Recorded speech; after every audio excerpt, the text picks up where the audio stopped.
Contoh alat cukur. Hah? Ya. Serius, Kak? Serius. Alat cukur? Alat cukur bisa, Kak. Jadi alat cukur gantian nih, Oda. Iya. Takut. Assalamualaikum warahmatullahi wabarakatuh. Salam sejahtera untuk teman-teman dimanapun kalian berada. Selamat datang di channel saya, channel Kang Lukman. Atau kita lebih namakan apa ya? Ngobrol bareng Kang Lukman. Selalu seperti itu ya.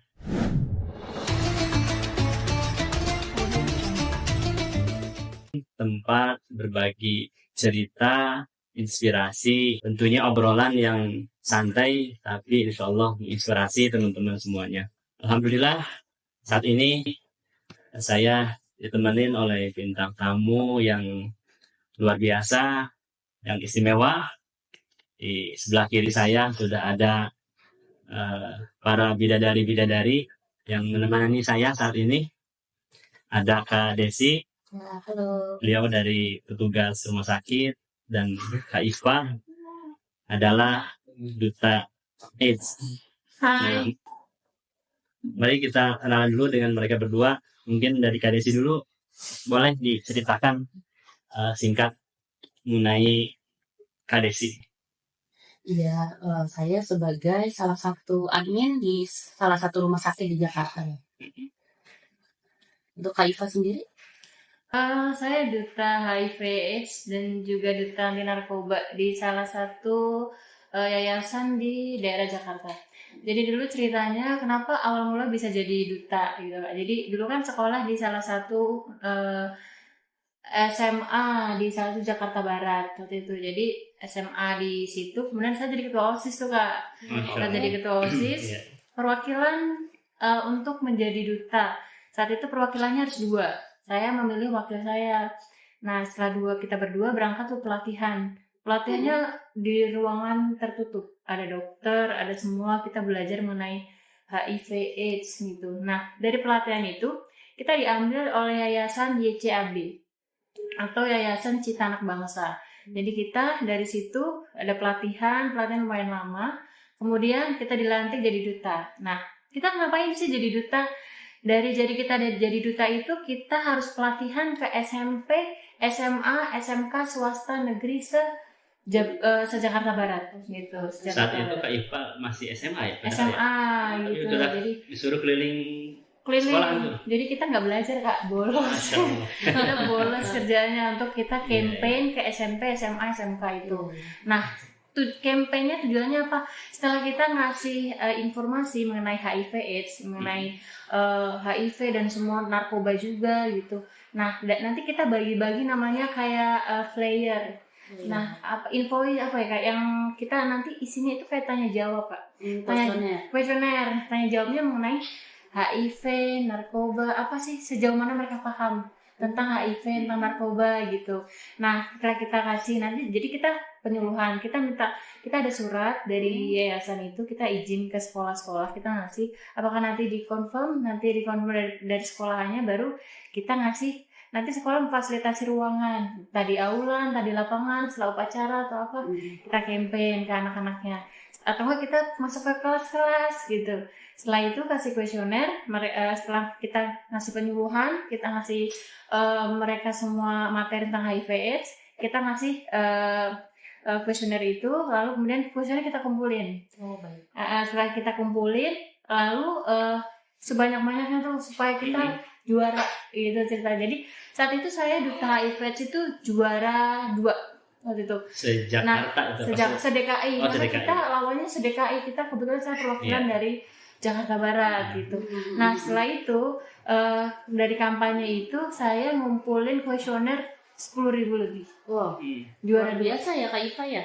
Alhamdulillah. Nah, juara satunya beda dikit, Kak.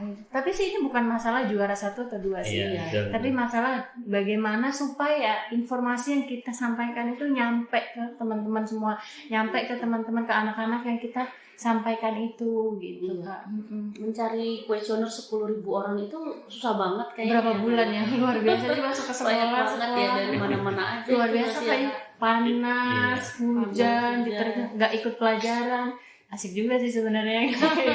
Luar biasa. Oke, Kak Iva, terima kasih. Sebelum kita lebih jauh, kita kembali nih ke obrolan kita nih. Saat ini Lukman akan membahas apa namanya itu maaf, Oda Bisa Bahagia. Nah, Kak Iva kan ini sebagai duta AIDS, tentunya banyaklah mengetahui tentang Oda. Begitupun Kak Desi sudah familiar banget dengan kata itu harusnya di rumah sakit itu. Nah, sedangkan Lukman sendiri memang terus terang awam dengan masalah ini. Nah, boleh nggak ceritakan apa sih Oda itu sebenarnya? Oda itu apa nih? Boleh dari Kak Desi dulu atau Kak Iva? Oke. Jadi sebenarnya ODHA atau ODA. Oda itu Penyebutannya apa nih? ODHA apa? Ya, pelafalannya Oda tapi tulisannya kan ODHA ya. Sebenarnya itu singkatan, Bang. Dengan singkatan orang dengan HIV/AIDS. Jadi orang-orang yang memiliki positif HIV gitu. Jadi disebutnya Oda. Kalau untuk sejarahnya sendiri ya Kak, jadi sejarah kenapa sih bisa terjadi Oda? Artinya kan ada virusnya. Nah, virusnya kan berarti ini ada HIV/AIDS, orang dengan HIV/AIDS itu kan. HIV sendiri itu pertama kali itu ada di tahun 1987, 86-87. Jadi dari Universitas Indonesia menginformasikan ada virus nih gitu. Nah sebelumnya ini pertama kali dibawa oleh dua turis di Bali, dan dari informasi itu ternyata membludak, informasinya sangat cepat. Ternyata dari situ langsung banyak virus ini. Tapi minusnya ini adalah obatnya. Pada tahun 1987 dinyatakan ada virus HIV di Indonesia. Obatnya itu baru ada di Indonesia tahun 2000. Betapa bisa dibayangkan ya itu. Dan dinyatakan 80% di Bali itu, daerah Bali udah terkena HIV/AIDS. Sangat cepat sekali peningkatannya Kak. Memang kelihatannya apa nih virus? Kelihatannya nggak ada gitu, tapi ada ya. Iya benar. Dan HIV ini juga pertama kali di Bali, terus obatnya ARV, kemudian di daerah India mulai tuh tahun 2001 tuh kayak di genetika gitu virusnya, ARV-nya baru maksudnya obatnya itu ARV-nya di genetika oleh India, kemudian masuklah ke Indonesia dengan harga lebih murah 300.000, tapi tetap aja sih mahal juga pada tahun itu ya. Jarang yang bisa mampu beli dengan harga satu obatnya 10 juta itu aja 10 dari jutaan bisa mampu beli. Iya betul. Enggak semua. Dengan tahun bisa beli di zamannya ya. Iya tahun 2000 Kak itu kategori segitu mahal banget lah. Tahun 2000 10 juta sekarang berapa ya? Luar biasa ya. Tapi sekarang ini sih kayak di rumah sakit sendiri untuk obatnya itu sekarang free atau gimana sih Kak? Kalau di rumah sakit tempat saya bekerja sih nggak ada yang nggak menyediakan. Biasanya untuk pasien-pasien yang HIV/AIDS itu biasanya dirujuk di rumah sakit milik pemerintah, yang mana mereka itu menyediakan ARV gratis untuk para Oda gitu. Jadi kalau untuk di tempat saya memang tidak menyediakan, biasanya dirujuk kembali ke rumah sakit pemerintah. Salah satu contoh rumah sakit rujukannya adalah RSCM, Rumah Sakit Cipto. Biasanya dirujuk ke sana. Nah nanti tata laksana lanjutannya ada di rumah sakit Cipto tersebut gitu. Nanti diberikan ARV-nya dari sana, seperti itu. Terus ini mohon maaf, saya potong ya. Kak Iva kan dari SMA sudah menjadi duta ya, dan lebih penyuluhannya banyak ke anak muda tentunya. Betul. Nah, seberapa persen anak muda saat itu ya, tahun berapa Kak Iva maaf? Tahun 2016 yang sudah terjangkit sama virus ini? Jadi kalau kenapa kita fokusnya ke anak muda ya untuk campaign-nya, karena memang yang terkena HIV itu rata-rata adalah anak-anak yang atau maksudnya yang produktif, rata-rata usia produktif. Jadi usia dari 15-16 tahun, 20 tahun ke atas, 30 tahun itu masih 29 tahun produktif secara seksual ya. Secara seksual termasuk juga kegiatan yang lain, contoh narkoba, seks bebas, itu rata-rata usia-usia sangat produktif gitu. Kalau untuk presentasinya dari usia berapa terkenanya, maksudnya presentasi sejauh mana hubungan seksual dengan narkoba, semua sama-sama 50-50 Kak. Jadi kayak dua-duanya itu 50% tapi lebih tinggi narkoba sedikit untuk presentasi kemungkinan kena AIDS-nya dari situ, antara narkoba sama seks bebas gitu. Saat itu lumayan tinggi Kak, tapi saat itu saya masih lupa sih berapa persennya, tapi udah cukup tinggi. Kalau bisa dilihat tahun sekarang 2024 maaf, 2000 sebelumnya saya bahas yang paling tinggi tuh yang saat zamannya COVID Kak. Zamannya COVID Malah itu COVID ya. HIV meningkat, tertularnya orang terkena HIV itu sekitar 50.000 orang terjangkit HIV. Itu penderita baru berarti ya. Penderita baru Kak, itu waktu COVID. Nah, kalau yang Dan itu anak muda. Rata-rata. Anak muda dan anak kecil Kak. Ya Allah, anak kecil. Iya, anak kecil. Terus kemudian kalau yang tahun sekarang 2024 itu agak menurun tapi juga tinggi juga, sekitar 35 juta yang terjangkit di Indonesia. 30. Dan untuk daerah-daerah yang sangat pesat gitu, sangat tinggi untuk penularannya, pertama ada di DKI Jakarta nomor DKI. 1. Bukan di Bali bukan. Bukan. Ya. Sekarang DKI Jakarta gitu. Tinggi dan terbanyak berarti Terbanyak DKI.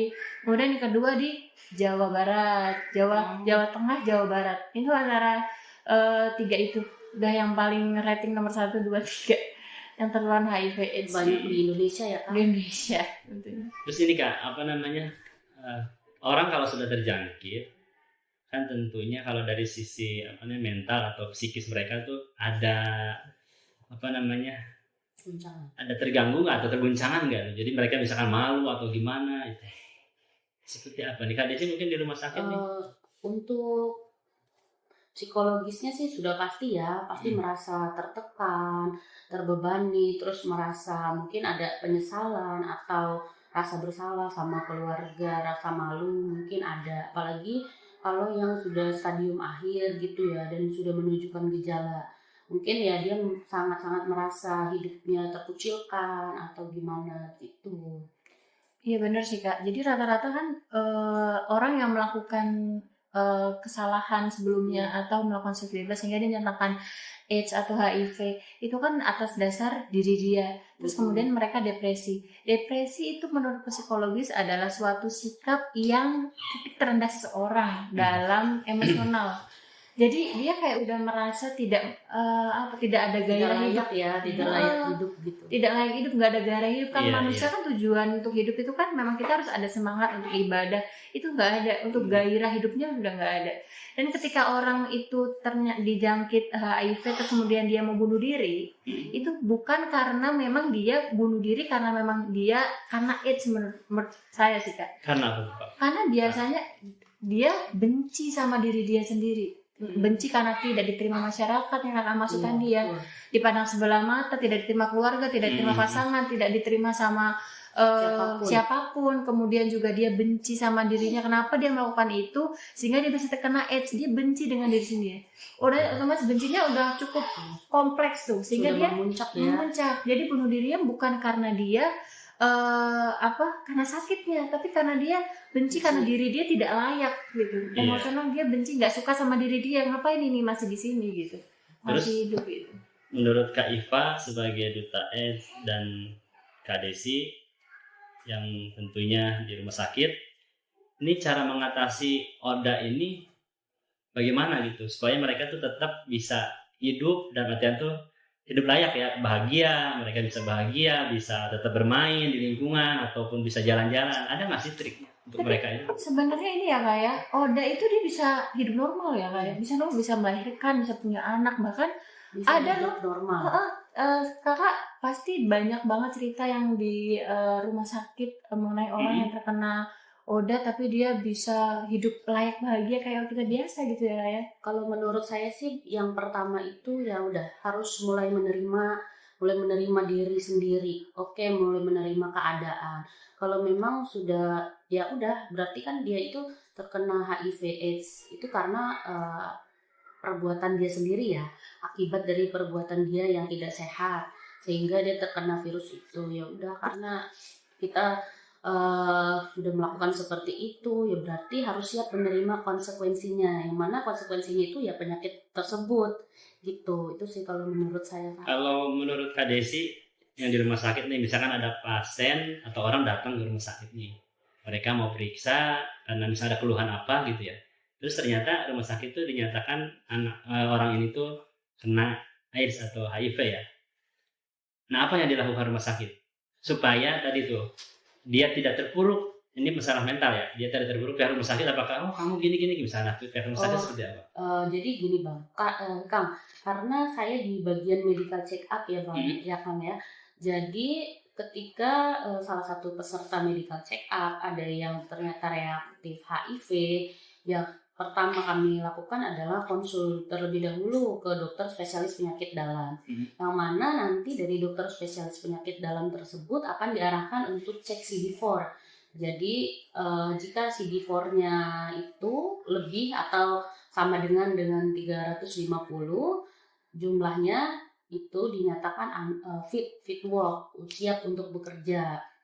Jadi masih bisa untuk bekerja, berlayar di kapal. Nah, kalau CD4-nya kurang dari 350, ya sudah, kita pahitnya menyatakan dia unfit work. Jadi setelah cek CD4 itu, tapi tetap peserta tersebut diarahkan untuk konsul lagi, dirujuk ke rumah sakit Cipto, dirujuk untuk tata laksana lebih lanjut di sana dan untuk menerima ARV. Jadi obat ARV-nya itu nanti akan dibawa selama yang bersangkutan berlayar di kapal gitu. Jadi untuk penderita HIV ini juga tetap nggak boleh putus obat seperti itu. Jadi tetap harus minum, walaupun di kapal tetap harus minum. Dan kita minta bukti kalau dia sudah menebus obat tersebut gitu, dikirimkan ke kami. Nah, kalau sudah ada bukti tersebut, baru dokter spesialis penyakit dalam kami akan menyatakan peserta tersebut fit work atau sehat untuk bekerja di atas kapal. Tapi kalau pesertanya tidak, CD4-nya rendah dan tidak mau menebus obat ARV untuk perbekalan di atas kapal, ya kita nggak akan mengeluarkan statement fit, tapi yang bersangkutan unfit work, seperti itu. Kalau untuk anak-anak sendiri gimana Kak? Kalau untuk anak-anak sendiri, saya sih juga belum tahu ya, karena saya tidak fokus karena saya fokus ke medical check up saja. Kalau yang boleh jalan berarti yang 200 nggak boleh ya Kak ya? Ya, untuk CD4 di bawah 350 tidak boleh Kak. So karena kalau udah 200 ke bawah itu biasanya sudah jelek pasti kondisinya. Udah pasti HIV juga ya Kak ya? Iya. Nah, udah jelek juga. Tapi untuk itu kan segi obat ya. Iya. Nah, untuk terapi pribadi ada nggak? Misalnya si penderita ini harus melakukan apa gitu, biar dia tetap tadi itu bisa secara pribadinya bisa efektif tidak ya efektif tuh untuk sehari-harinya gitu. Untuk efektif nggak ARV sebenarnya, atau nggak mungkin ada lain selain ARV gitu, mungkin ada terapi apa? Ada terapi gitu? Nggak ada sih ya kalau untuk di rumah sakit kami. Paling kami hanya berusaha mensupport peserta tersebut agar dia tidak merasa down, dan dia udah, kita biasanya peserta tersebut kan baru mengetahui jika dia terinfeksi penyakit HIV tersebut. Jadi ya kita mulai ya udah support aja, pelan-pelan bilang ke keluarga gitu kalau dia ada penyakit gitu kan. Jadi ya udahlah, kita hanya bisa bantu support aja Kang. Tuh. Ini Kak, di Bali itu ada tuh Kak terapinya, jadi kayak 5 jari ya. Jadi dia megang jempol dengan telunjuk, jadi afirmasi Kak. Afirmasi positif. Aku bahagia, sugesti ya betul. Aku bahagia, aku dicintai, aku diterima masyarakat, aku sehat, terus aja gitu. Tapi saya nggak tahu ya apakah itu memang efektif atau tidak. Tapi itu memang dilaksanakan Kak, dipakai. Seperti itu ya. Afirmasi jadi untuk dia supaya sehat. Jadi kayak yoga gitu Kak. Jadi semacam yoga ya. Menenangkan, jadi dia memberikan afirmasi positif gitu ya Kak ya, seperti ini. Jadi tujuan mungkin supaya menenangkan kali ya Kak, jadi menenangkan, jadi positif seperti itu sih Kak. Tapi untuk efektifnya saya kurang tahu, cuma itu lagi diuji sih Kak. Masih diteliti ya. Ini yang Lukman pernah ngobrol sama seseorang juga nih. Kan kalau misalnya kanker dia ada perkumpulannya tuh. Nah untuk AIDS sendiri ada nggak? Perkumpulannya Untuk ada, komunitas gitu. komunitas ada Ada. di daerah Cikini di Gondang Dia itu ada. Jadi untuk sahabat-sahabat Oda namanya itu ada. Jadi sahabat, jadi kita bersosialisasi langsung dengan Oda, kita lebih aware, kita support semangat gimana nanti mereka bisa jadi produktif Pak. Jadi dari down terus akhirnya mereka bisa bangkit lagi, entah nanti mereka punya kegiatan menjahit, kegiatan melukis, kegiatan yang dari kegiatan itu nanti menghasilkan uang untuk mereka juga. Jadi untuk perputaran kebahagiaan mereka juga gitu sih Kak. Sangat bermanfaat ya Iya, komunitas betul. tersebut. Jadi saling merangkul Betul sesama Kak. penderita. Iya. Dan itu bisa menular nggak sih Kak? Kan Kak Ipa di sana terjun langsung ya bertemu dengan, mohon maaf, orang yang terjangkit gitu. Jadi kalau Takut nggak, ada perasaan takut nggak gitu saat itu?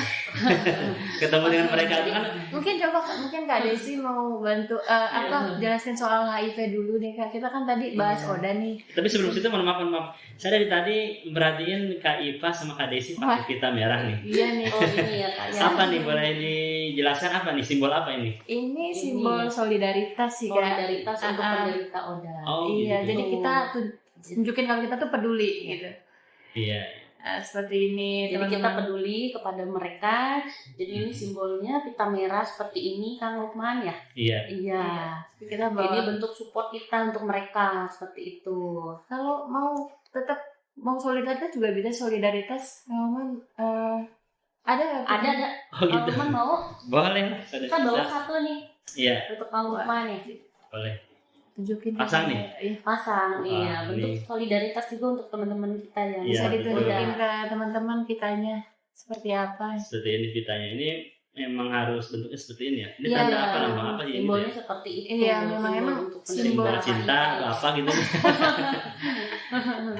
Iya, coba saya pakai ya. Ini Bisa sebelah kanan dipasang atau sebelah kiri nih? di mana aja Boleh, sih. ya di mana Nah, aja. ya.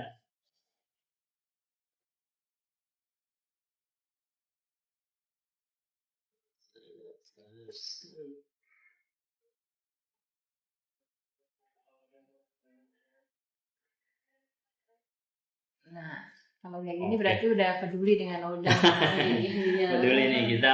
Berarti untuk teman-teman dimanapun kalian berada, kita harus punya rasa peduli sama siapapun itu ya. Terkadang memang setiap orang itu kalau sudah kena AIDS atau HIV mungkin wah serem gitu ya. Di masyarakat itu serem, wah harus dijauhi. Nah itu mungkin yang membuat mereka tidak mau bergaul dengan kita. Nah tapi tadi saya tanya tuh, ini kalau misalkan bergaul dengan kita orang sehat, mereka itu bagaimana kira-kira ya? Apa kita tanya langsung yang teman-teman kita nih yang mohon maaf, tamu saya di sini yang mereka sudah bertahun-tahun di rumah sakit, bertahun-tahun melakukan penyuluhan di teman-teman yang Oda tadi. Nah, kita tanya Kak Ipa kembali. Tadi apa namanya? Penularan. Nah itu apa nggak takut gitu? Sebenarnya penularannya itu sendiri nggak melalui droplet ya Bang, ya Kang ya, seperti COVID gitu. Tapi penularannya itu melalui darah, hubungan seksual seperti itu. Jadi kalau kita bertemu langsung seperti ini, Bersalaman nih nggak apa-apa? nggak apa-apa. Bersalaman dengan Oda nggak apa-apa, tidak menular gitu. Kontak fisik itu nggak menular, kecuali kita berhubungan seksual, kita terkontaminasi dengan darah, dengan darahnya si orang dengan HIV/AIDS tersebut, itu bisa menularkan ke kita gitu. Tapi kalau cuma sekedar berbicara atau gantian minum, alat makan, itu nggak masalah gitu. Mungkin kalau mau ganti pakaian juga nggak apa-apa ya Kak ya. Iya, Jadi misalkan ganti habis pakaian. olahraga dalam suatu tempat, entah itu di satu kolam renang bersama juga nggak apa-apa, atau Dari keringat juga nggak jadi menular. misalkan seperti aku itu. habis olahraga, mohon maaf, terus baju aku dipakai sama Kak Desi, walaupun ada Iya. keringatnya, mohon maaf, itu juga nggak apa-apa gitu. apa? Terus Nggak misalkan menular. satu toilet bersama juga, kalau toilet duduk juga nggak apa-apa ya Kak ya. Iya, nggak Ya apa-apa. karena itu bukan dari darah itu. Iya. Karena HIV itu kan human immunodeficiency virus, atau virus yang menyerang sistem kekebalan tubuh. Sedangkan AIDS itu kan acquired immunodeficiency syndrome, atau sekumpulan virus yang disebabkan oleh HIV. Nah itu kan AIDS itu udah pasti HIV, tapi kalau HIV belum tentu ke AIDS, karena AIDS itu kan masalah berbeda nih ya. HIV Iya. dengan AIDS itu berbeda, iya Beda. kayak kalau AIDS itu udah pasti udah masuk stadium 3 ya kayak. Iya. Dia sudah yang parah banget Oh gitu. gitu. Kalau HIV itu Kalau HIV itu virus yang menyerang jadi virus yang menyerang sistem kekebalan tubuh atau CD4 yang tadi Kak tapi Desi belum tentu sampaikan. AIDS itu Belum belum. tentu. Karena Tapi kalau AIDS sudah pasti HIV. iya, karena itu perkumpulan Kak jatuhnya, perkumpulan virus-virus, bakteri, jamur gitu. Baik Kak, Kak Desi tadi kan sudah sedikit disinggung tuh masalah obat. Ada tadi kalau masalah saya dengar ada namanya ARV apa ERV? ARV ya. Nah, ARV ya. Iya. Nah, ARV. Nah, itu obat sejenis apa sih? Dia itu berbentuk kapsul, pil. Jadi diminum setiap hari gitu. Jadi memang ini sih Kak jadi setahu saya per 12 jam ya Kak ya. Iya. Per 12 jam dia harus minum. Kalau dia telat 2 jam itu Harus maksimal telat 2 jam. Kalau sampai dia telat 4-5 hari selesai sudah. Iya. ARV ini untuk HIV atau Menekan. untuk AIDS? HIV jadi untuk Menekan. melemahkan virusnya gitu. Melemahkan Jadi virusnya virus. tetap ada tapi cuma dilemahkan aja gitu. Ada cek ini nggak Kak di rumah sakit tuh kayak viral load. Jadi di mana itu tes untuk supaya mengetahui kadar virus di dalam darah gitu. Jadi kalau itu dicek itu HIV tuh virusnya bisa hilang gitu. Jadi kalaupun ibu hamil dia tetap bisa, misalkan ini ibu hamil pertama tes dinyatakan reaktif. Kemudian setelah itu dia mau melahirkan normal nih, boleh bisa nggak gitu? Kemungkinan bisa dengan cara minum ARV minimal 6 bulan. Terus setelah itu di viral load buat ngecek virusnya apakah masih ada apa enggak. Kemudian nanti terakhirnya dia apakah bisa melahirkan apa enggak gitu. Jadi itu pun masih bisa kemungkinan bisa melahirkan normal. Tapi kalau viral loadnya pas dicek darahnya masih tinggi untuk virusnya itu sendiri HIV-nya, itu nggak bisa normal, harus sesar. Dan kalaupun sesar harus secara pas ketika minum bayinya lahir, mohon maaf itu ASI-nya harus sesuai, nggak boleh ASI ibu karena kan pada yang kakak sampaikan jadi penularan melalui ASI. Nah sama darah juga kan. Kalau untuk presentasinya lebih besar mana, melahirkan atau saat hamil penularannya atau menyusui? Penularannya lebih besar saat presentasinya itu melahirkan hamil. Karena itu kan tadi Kak Desi sampaikan kan melalui darah ya. Darah, cairan mani, tapi bukan sperma, cairan vagina, terus kemudian ASI. Nah, itu kan dari bayi itu kan dapat asupan makanannya itu kan dari ibu plasenta melalui darah, pakai darah ya. Jadi itu penularannya bisa dari situ, dari dia dapat asupan makanan dari ibunya. Ya Kak ya? Iya betul. Seperti itu. Nah, Kak Desi untuk obat ARV ya, apa tadi? ARV-nya. ARV. Nah, untuk ARV ini efektif nggak sih untuk penderitanya? Terus berapa lama mereka ini harus mengkonsumsi ARV ini? Iya, kalau untuk mengkonsumsi ARV-nya ini harus dikonsumsi seumur hidup ya, seumur hidup. Dan kalau untuk efektivitasnya itu kurang lebih 6 bulan. Jadi biasanya untuk peserta-peserta medical check up kami yang apabila dia terjangkit HIV atau reaktif HIV-nya, biasanya kami pending dulu 6 bulan. Jadi agar fokus untuk konsumsi itu dulu, ARV dulu gitu. Biasanya kalau ARV-nya dia rutin minum, nanti CD4-nya meningkat, berarti daya tahan tubuhnya lebih baik, seperti itu. Dan virusnya akan melemah. Jadi tetap harus dikonsumsi seumur hidup. Berarti tadi terus yang disampaikan Kak Iva, kalau dia telat saja misalkan sehari atau 2 hari, iya ngulang lagi. Itu virusnya bisa berkembang lagi. Itu juga kan tadi kenapa nggak boleh depresi ya kayak karena nggak boleh, karena ketika penelitian itu ada penelitian kalau ketika orang depresi imunnya makin stres, imunnya melemah, virusnya makin banyak gitu. Lalu juga kan tadi kakak sampaikan soal ARV sendiri. Jadi kalau kebahagiaan Oda itu bisa diciptakan dari ARV juga ya kayak. Jadi kalau taat obat, virus makin melemah, Daya jadi tahan tubuhnya makin meningkat, Oh. bisa happy itu kan Iya. sebenarnya. Nah, selain ARV ada nggak obat lain atau cara lain untuk penanganan orang ini? Untuk saat ini sih masih ARV saja. Nah, Kak, sekarang tadi kan sudah dibahas tuh berapa disampaikan penularan HIV/AIDS ya. Tadi disampaikan kalau salah melalui apa tadi, darah ya, Darah, terus hubungan hubungan seksual. seksual yang tidak sehat gitu ya. Nah, selain itu ada lagi nggak sih, Kak? Penularan HIV/AIDS ini tuh melalui apa saja? Bisa dari jarum suntik. Jarum suntik. Jarum suntik yang untuk pemakaian narkoba itu biasanya kan Hmm. mereka melakukan jarum suntiknya bergantian ya. Nah, itu bisa menularkan juga, apalagi nakes ya. Misalnya kadang nakes suka nyuntik kan, ternyata pasien tersebut terinfeksi HIV. Itu ternyata secara tidak sengaja ketusuklah di tangan dia. Nah, itu beresiko juga untuk menularkan virus tersebut, seperti itu. Itu resikonya untuk nakes. Dan ini sih kan tambahan. Jadi kalau untuk narkoba itu sendiri, jadi kan narkoba itu kan semua zat yang dapat mengaruhi cara kerja pikiran, perasaan, dan kehendak manusia. betul. Dan golongannya itu ada depresan, stimulan, halusinogen. Ada jenis depresan yang menekan kerja otak, terus halusinogen untuk membuat otak berhalusinasi, sama depresan, stimulan, menekan kerja otak, halusinasi, sama depresan sama halusinogen atau membuat otak berhalusinasi. Halusinasi, Iya ya. betul. Nah itu kan jenis obat terberat itu kan ada di halusinogen, itu ada ganja, ada putau segala macam. Nah itu kan ada putau pemakaian disuntik ya kayak bener ya, disuntik yang kakak tadi maksud. Terus juga ada sedotan.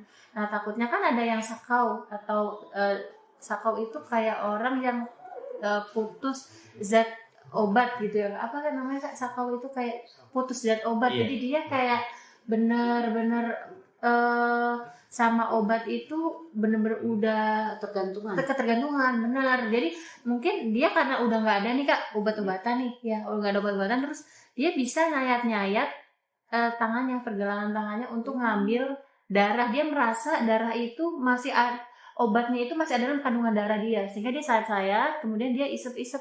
Nah itu kan darah ya.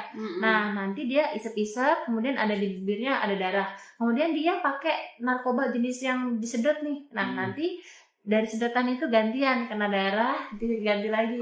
Tertular dari dari sedotan itu udah terkontaminasi ya kan, dari Iya, darahnya. atau enggak mungkin bibirnya berdarah nih. Apa? Karyawan ya. Karyawan. Darahnya sebenarnya ya? Darahnya Bukan kak. air liurnya. Kalau air liur gimana? Air liur nggak menular. Oh, nggak menular. Jadi kalaupun mohon maaf ya, kalau ciuman juga Iya. itu nggak menular, Oh, gitu. kecuali salah satu odanya, bibirnya, Karyawan. ya benar, Oh. karyawan atau enggak berdarah ya, Berdarah. benar. Iya. Jadi ciuman pun pelukan kita juga nggak Itu apa-apa, aman. pelukan, jabadan tangan semua itu nggak apa-apa. Terus tadi kan jarum, terus dari transfusi darah yang sembarangan itu kan tadi darah ya, transfusi darah sembarangan juga nggak bisa ya kak. Iya, transfusi darah. Takutnya ada transfusi darah dari orang yang ini kak apa? Yang HIV. Benar, yang HIV. Iya, berarti ini harus perhatikan banget ya sama Nggak boleh pihak sembarangan. kesehatan nih, pihak rumah sakit nih Kak Desi nih. Konsul nanti kita sama Kak Desi. Iya, betul. Soal darah terus HIV dutanya ini. terus kemarin kan tadi ASI kan ibu hamil. Iya. Ya walaupun dia dari awal gak disusuin sama ibunya, pasti diganti dengan ini ya kak apa Dengan susu sulfur. formula. Tapi Oh, kalau ASI berpotensi ya? Ada? Berpotensi Potensi, karena ASI itu nggak cairan tubuh boleh. sang ibu. eh, Kalau ibunya positif, Hmm. maka itu kalau kita tetap memberikan ASI, anaknya bisa kena juga. itu dan tetap formulanya itu juga susu formula tetap dengan gizi yang cukup ya kak, yang bagus. Iya. Dan jadi bayinya pun juga gizinya cukup. Gizinya gitu. tercukupi. Lalu kemudian tadi ASI darah, dari darah ASI cairan mani kandungan sperma. Jadi cowok yang kena pun bisa kena, terus cairan vagina juga bisa Iya. dari perempuannya. Kemudian juga apa lagi kak tadi, selain darah Bisa nyamuk, transfusi bisa darah. nggak, Kak? Kalau gigit Nah, nyamuk itu gimana? Nyamuk bisa digigit ke orang yang HIV. Nyamuknya kena HIV. Jadi kalau ini sih kak, kalau virus HIV itu tidak berkembang dalam Iya, tubuh, dalam tubuh nggak bisa, hewan. nggak bisa. Dia harus makhluk hidup sih kak. Jadi dia nggak bisa. Jadi kalau ini nyamuk gigit Oda terus gigit kita gitu, aman. kan dia bawa darah, Kak. Bawa darah. HIV tuh dia? Dia darah masuknya ke dalam tubuhnya sih Kak. Oh, Dan gitu. dia emang ada jamuk itu nggak langsung belepetan juga di mulutnya. Iya. Warna-warna itu sih. Jadi jika Kecuali nyamuk aman. nyamuknya itu kalian Dracula. Oh, Mereka tuh biasa belepet kalau di film-film itu. ya betul. Jadi nyamuk nggak apa-apa. Terus kemudian juga tadi kan darah, terus narkoba. Iya.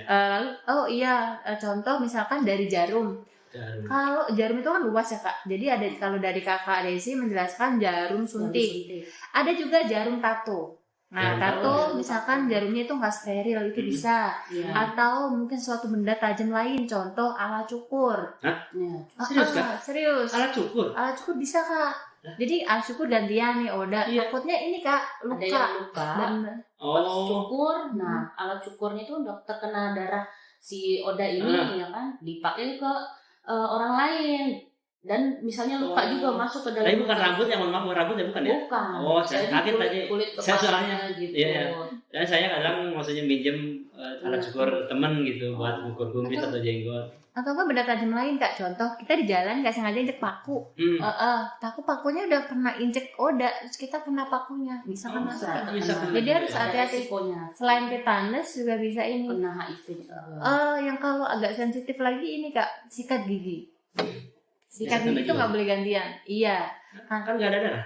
Takutnya pas sikat gigi itu ada Suka darah masuk berdarah kan serat-serat kalau itu kita Kak. sikat gigi Itu itu. nggak boleh. Iya. Pentingnya sih kalau barang-barang yang sifatnya Pribadi itu tidak dipinjemin ke orang lain, dan kita tidak minjem barang pribadi orang lain juga. Semua yang gitu. berkaitan Iya, cukur-cukur apapun tuh nggak bisa tuh Kak, nggak boleh. Iya. Iya, kalau tadi kan alat makanan mah udah dibahas, boleh ya. Boleh nggak masalah. Kalau saya suap-suapan nih misalnya Iya. mohon maaf gitu Dengan nyuapin Oda. Oda nggak apa-apa. Minum 1 gelas nih. Mohon maaf ini Konsumsi. minum bisa boleh diminum. Boleh, silakan. Misalkan Oh iya, makasih. Kak Iva, kayak izin silakan minum dulu ya Kak ya. Terima kasih. Ya. Iya. Ngomong halus juga. Iya, lupa Iya, saya nawarin semua. minum ya. Minum untuk Kak. teman-teman saya nih. Jadi kalau misalkan nih Kak ini pas minum nih Kak. Kan Hmm. saya bekas minum nih nempel nih bibirnya. Terus Oda minum, terus saya minum lagi, nggak apa-apa. Selama tadi nggak ada darah yang nempel. Nggak ya? ada. Jadi ini yang penting nih karena airnya kan udah terkontaminasi air liur nih Iya, kayaknya betul. gitu. Jadi nggak apa-apa juga Oda kena, kita minum bersama-sama juga nggak apa-apa. Jadi juga dia merasa nggak terintimidasi kayak Iya. Tidak dikucilkan. kayaknya jijik banget, kayak nggak mau banget. Padahal Iya. nggak apa-apa, Iya. disuapin bareng nggak apa-apa itu. Ada lagi Kak selain tadi tuh penularannya? Oh tadi apa Kak mulai cairan manis? Udah semua. Oh kalau cairan manis buang vagina itu berarti hubungannya harus melalui Hubungan yang hubungan nggak sehat. Hmm. Yang sehat itu contoh laki-laki dan perempuan mereka sama-sama pakai kondom dalam berhubungan gitu. Apapun itu bentuknya harus misalkan nih oke atau nggak ganti-ganti pasangan gitu, nggak ganti-ganti pasangan. Kalau contoh. hubungan sehat mah nggak perlu pakai kondom mah nggak apa-apa lah kayak Iya saya. kalau sama-sama sehat Iya, gitu. iya. Tapi kalau dalam hubungan yang nggak sehat, contoh gonta-ganti pasangan. Misalkan gini, sekali aja nih, boleh nggak nih sekali aja hubungan seks sama orang lain contoh kan. Tapi kita nggak tahu nih orang itu apakah terindikasi HIV atau enggak gitu. Iya. Sekali aja, walaupun cuma sekali, tetap kalau dia kena HIV kena. Kena. Contoh. Contohnya ada sih. Salah satu peserta medical check up kami, dia itu baru lulus sekolah pelayaran, baru lulus dari daerah Nusa Tenggara sana. Lalu medical check up lah kesini dengan rencana mau berlayar ya kan.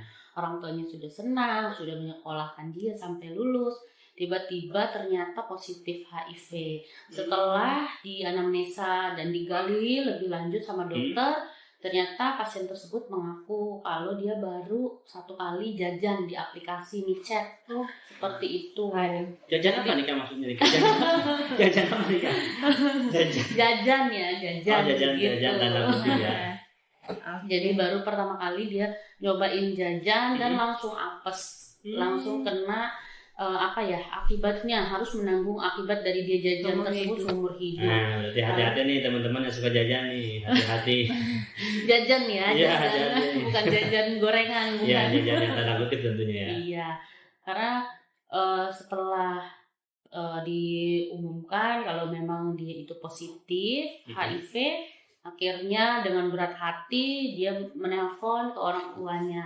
Ya kami juga mendengar gitu ya isak tangis dari orang tuanya. Mungkin orang tuanya juga sangat kecewa karena membiayai anak sekolah pelayaran itu kan nggak murah ya, Kang Lukman ya.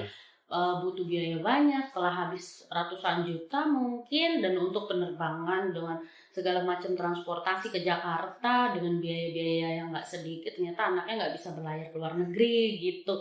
Orang tuanya bener-bener kecewa banget lah, iya, sampai nangis. Anaknya juga ya mau gimana kan udah terjadi gitu. Baiknya sih memang harusnya dicegah hal-hal seperti itu gitu. Jadi ya kalau memang belum menikah lebih kendalikanlah hawa nafsu, jangan dibuang di tempat yang tidak benar gitu. Karena bisa ngasih penyakitnya seumur hidup loh gitu. Jadi itu penyakitnya macam-macam ya. Jadi kayak penularan infeksi seksual itu kayak ya IMS iya benar. Jadi infeksi seksual itu kayak ada menular seksual. Nah itu gejala dari situ dulu tuh biasanya. Jadi dari sifilis, gonore, macam-macam tuh ada berbagai macam, ada hepatitis, ada semua. Itu sekitar kurang lebih 23 jenis virus. Kalau dia melakukan seks sekali itu yang tadi Kak Desi ceritain, jadi itu sekali aja dia salah, itu bisa terkena 23 jenis virus terkecuali HIV. Tambah HIV jadi 24. Nah kalau dia udah kena sifilis susah ya. Sifilis, gonore, bahkan karena sifilis itu sama kayak HIV Kak, nggak ada tanda-tandanya. Dari awal tuh kayak nggak ada tanda, karena HIV tuh dia mulai bisa dinyatakan HIV kan 5-10 tahun ke depan. 10 tahun ke depan itu bisa dinyatakan AIDS. Udah namanya window period itu 5-10 tahun, periode jendela. Bener, atau enggak nanti itu udah bisa dinyatakan meninggal juga di 10 tahun ke depan. Jadi HIV tuh dia sudah bisa memprediksi umur kematiannya Kak. Gitu. Contoh dia HIV sekarang nih, bisa aja sembuh kalau dia nggak taat obat. Kalau dia nyatakan AIDS, itu udah pasti nggak lama lagi. Karena kalau udah AIDS itu udah kronis. Kalau misalkan kita kan sekarang bangkitin Oda bisa bahagia itu yang dalam kondisi masih bisa di awal-awal gitu. Awal-awal benar, yang masih bisa ditidurin virusnya seperti itu. Tapi kalau sudah masuk ke AIDS, dia kondisi sudah parah. Pertama dia udah diare hebat. Jadi dia tuh mohon maaf ya, maksudnya buang air besar tuh nggak bisa ditahan, pipis buang air besar tuh udah kayak keluar jadi dia pakai pampers. Nggak bisa. Karena imun udah nggak ada. Imun nggak ada, dia nggak ada kekuatan, udah lemah. Karena imunnya turun, dia kondisi melemah, daya tahan tubuh melemah, energi juga nggak ada. Otomatis buat menahan buang air besar kecil aja nggak bisa, lurus aja terus keluar, makanya dia pakai pampers. Dia berbaring, pendengaran berkurang, penglihatan berkurang. Abis itu ketika dia luka atau apapun dalam tubuhnya, karena imunnya berkurang ya kayak terus dia melubar luas, jadi lukanya makin luas, susah sembuh gitu itu susah sembuh. Bahkan itu sampai mohon maaf bisa diamputasi semua badannya, karena nggak ada imun untuk menangkal penyakitnya itu ya kayak benar kayak gitu. Dan ciri fisik penderita HIV itu biasanya mulutnya itu banyak sariawan dan berjamur. Iya benar tuh. Jadi suka kita lihat bisa dilihat deh di internet ya. Contohnya nih mulut-mulut penderita HIV itu biasanya mulutnya full sariawan atau berjamur nih di pinggir-pinggirannya, dalamnya seperti itu. Itu biasanya udah tanda-tanda tuh gejala dari HIV.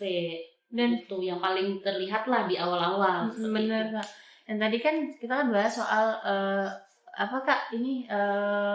seks bebas ya. Jadi untuk mungkin penanganannya ya mungkin pakai kondom. Iya benar, kontrasepsi kondom gitu. Sama tadi kamu maaf Kak, tadi kan di cerita Kak Desi ada seseorang yang dia sekolah di luar, maksudnya di mana tadi, di pelayaran.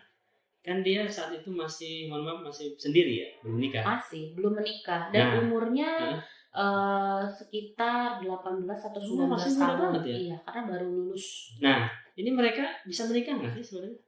Sebenarnya sih bisa.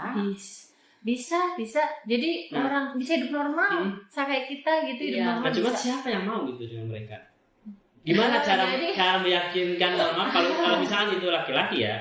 Gimana cara meyakinkan pasangannya? Terus kalau misalnya perempuan, bagaimana cara meyakinkan si calon? Itu bahasanya soal cinta kayaknya. Coba mungkin Kak Desi paham soal percintaan, saya masih belum. Tapi yang jelas bisa menikah dia ya. Bisa, Bisa sangat menikah. bisa. Jadi untuk meyakinkannya mungkin ya dengan cinta ya Kak ya. Dan ya pasti ketulusan. berubah lah, berubah, tidak berbuat yang seperti itu lagi gitu. Yakinkan pasangan kalau memang kita ini mau berubah, Lebih baik. mau menjadi lebih baik, mau berobat gitu. Dan ini Kak, kalau misalkan ya sama-sama udah atau menikah, orang dengan HIV/AIDS gitu ya menikah, mereka kalau mohon maaf kalau berhubungan seks pun harus pakai pengaman, sama-sama pakai kondom. Iya. Takutnya nanti akan muncul virus HIV yang baru, gitu ya Kak ya. Jadi biasa virus kan suka bermutasi ya, Benar, HIV ya. bermutasi. Jadi Jadi bermutasi genetik harus yang baru. harus pakai kondom dua-duanya. Kalau misalkan salah satunya nggak pakai kondom, misalkan satu udah satu enggak, ya diusahakan ya dua-duanya aman, mending pakai aja dua-duanya. Karena kan kondom itu tetap ini ada kondom perempuan juga ada, dan caranya juga harus yang benar, dengan cara setelah dipakai dibuang, jangan dipakai lagi, dicuci gitu. Ya Harus dibuang gitu. Nah, steril gitu. Mutaifa sendiri pernah nggak menemui kasus seperti itu? Oke lah, maksudnya kalau mungkin sesama Oda mereka menikah bisa itu. Nah, ada nggak kasus yang sesama, misalnya Oda dengan yang sehat nih? banyak Banyak juga ya? banyak. Jadi gini Iya. Kak, sebenarnya penularan ODA itu lebih tinggi itu kasus anal seks Kak, bukan secara Vaginal. vaginal. Jadi anal seks sebenarnya. Jadi anal seks Iya. artinya laki-laki nih laki-laki. Iya. Betul, itu lebih cepat banget. Makanya ada obat. Harganya itu cukup tinggi ya, sekitar 1 juta itu untuk sekali berhubungan. Untuk yang mohon maaf itu yang pelangi itu. Laki-laki dan laki-laki. Iya Biar benar. nggak Terkena HIV. Benar. Jadi berarti dia harus minum obat dulu. obat itu harganya mahal banget. Jadi satu pil itu 1 juta untuk 1 kali seks. Kalau seminggu 3 kali seks ya 3 juta seperti itu. Wah, Iya. Ada Baik, obatnya kalau saya sama. dihindarin Kak. Makanya sebenarnya yang tepat itu penularannya dari anal seks. anal seks. Jadi antara cowok sama cowok Iya. sebenarnya. Iya. Kayak kaum pelangi itu sangat-sangat beresiko tinggi untuk terkena gitu. Ada juga sih memang kasusnya peserta kami yang dia ternyata pelangi ya dari gelagatnya. Nah 2 tahun sebelumnya itu dia medikal selalu aman, nggak ada yang reaktif gitu. Tapi di tahun ini ketika dia mau berlayar lagi langsung ternyata dia reaktif, dan dia itu kan emang agak-agak melambai ya. Jadi dia jujurlah ke teman-teman kami nih kalau dia ini memang hubungan seks sesama jenis gitu. Dan akhirnya dia ngabarin juga pacarnya yang di kapal untuk cek juga gitu. Nah dia ini kita curiganya itu kenapa setiap medical check up itu selalu menanyakan hal yang sama. Gimana sus kondisi feses saya gitu, cair atau gimana, seperti itu selalu yang ditanyakan kondisi dari fesesnya dia gitu, Kang Lukman. Nah akhirnya setelah sudah tahu kalau dia positif, mungkin dia juga sudah menduga ya kalau dia bakal terkena gitu, dia kayak udah siap gitu. Tapi orang tuanya yang nggak siap, karena dia setiap medical check up selalu diantar sama mamahnya nganterin ke sini nemenin. Nah pas tahu kemarin itu reaktif ya mamanya menangis, tapi mamanya yang menerima lah, biar bagaimanapun itu anak dia gitu. Tentunya ya ini peran orang tua juga sangat penting ya. Sangat penting untuk kebahagiaan. Betul, harus dirangkul tentunya ya. Iya betul. Nah, gimana tipsnya nih kalau misalnya sedikit aja Kak Iva nih yang pernah bergelut dengan mereka. Ini kalau misalnya terjadi sesuatu yang dari anggota keluarganya terkena HIV. Biasanya kan kalau di masyarakat sekarang ini, khususnya di Indonesia ya, karena memang mungkin agama juga kental ya, seolah-olah tuh hina gitu. Penyakit ini tuh. Jadi dari mana dulu ya bahasanya? Jadi HIV ini kan bukan serta-merta tiba-tiba HIV gitu kan, banyak, khususnya itu lebih ke sebelum kita bahas ke salah satu dari keluarga kita yang contoh yang kena, kita bahas untuk kenapa bisa orang itu bisa terkena, karena kita tidak peduli dengan teman-teman kita, dengan cara kita adanya sekarang Oda bisa bahagia, acara kalungan ini sangat membantu banget. Jadi kita bisa mengedukasi, pertama bisa mengedukasi masyarakat untuk tahu apa yang harus dihindari, apa yang tidak, yang awam soal HIV/AIDS, kemudian mitos-mitosnya soal tadi, mohon maaf gigitan nyamuk apa, mereka bisa lebih tahu, dan mereka tahu, mereka lebih aware dengan diri mereka akan otomatis akan ngerangkul anak-anak supaya apa, nggak melakukan seks bebas, supaya anak-anak paham untuk lebih dekat lagi dengan agama, supaya tidak pacaran, supaya mereka menciptakan kebahagiaan untuk diri dia sendiri. Ketika dia udah bahagia, artinya tidak perlu lagi hal-hal lain di luar yang akan dia mau coba atau mereka mau coba untuk cari tahu, itu nggak perlu sih gitu. Kemudian selain itu juga selain mengedukasi masyarakat, kita juga edukasi mengenai anak muda ini sekarang banyak pengen tahunya tinggi banget gitu. Iya, seks bebas, pacaran. Betul. Artinya kan kita harus tingkatkan lagi kehangatan keluarga.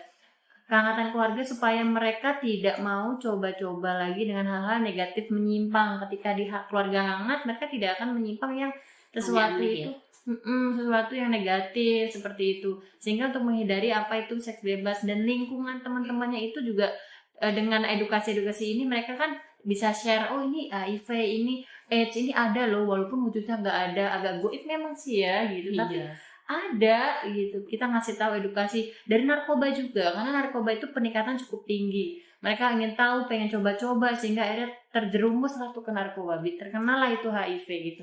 Artinya kalau kalian sayang dengan masa depan kalian ya, kalian harus jaga sebaik mungkin gitu, on the track. Karena yang on the track aja bisa jadi belum tentu berhasil, apalagi yang nggak on the track sesuai. Maksudnya jangan pacaran, jangan seks bebas, melakukanlah seks bebas, lakukanlah seks setelah menikah, maksudnya jangan melakukan seks bebas. Iya, dekatkanlah diri dengan Tuhan. Kita yakin kalau Allah selalu melihat, Tuhan selalu melihat, sehingga tidak melakukan hal-hal yang negatif. Lalu juga untuk anak-anak muda diajarkan sesuatu hal yang positif, kegiatan positif, sehingga mereka bisa teralihkan hal-hal yang negatif. Bahkan jangankan untuk mencoba, untuk tertarik atau untuk tahu soal seks bebas saja nggak mau, itu gimana caranya ya, supaya dengan cara dekatkan mereka dengan Tuhannya gitu. Dan kalau misalkan nih Kak, tadi Kakak tanya mengenai kalau ada keluarga gitu. Kalau ada keluarga, pertama kita ya harus rangkul gitu keluarga kita motivasi soal kebahagiaan yang hakikatnya. Kebahagiaan hakikat adalah ya dia bisa menciptakan kebahagiaan atas dasar diri dia tanpa validasi manusia. Artinya dunia ini nggak ada apa-apanya, karena gini, HIV nggak HIV mati. Misalkan dia HIV udah pasti mati. Orang sehat pun juga pasti mati. Jadi dia juga harus termindset bahwa tenang aja, kalian dengan sebenarnya ini adalah sebenarnya dengan sakit itu adalah jembatan buat dia makin dekat dengan Tuhan. Semakin dia sabar, semakin dia ridho juga. Sabar itu kan bagian dari, kalau dari agama saya itu kan sebenarnya ibadah juga, pahala juga. Abis itu juga kata Ali bin Abi Thalib sebenarnya dari agama kita juga kami. Jadi kalau misalkan teman kan otomatis nggak ada yang suka, nggak apa-apa, nggak ada yang suka, nggak apa-apa, benci mau dimaki mau di apa nggak apa-apa.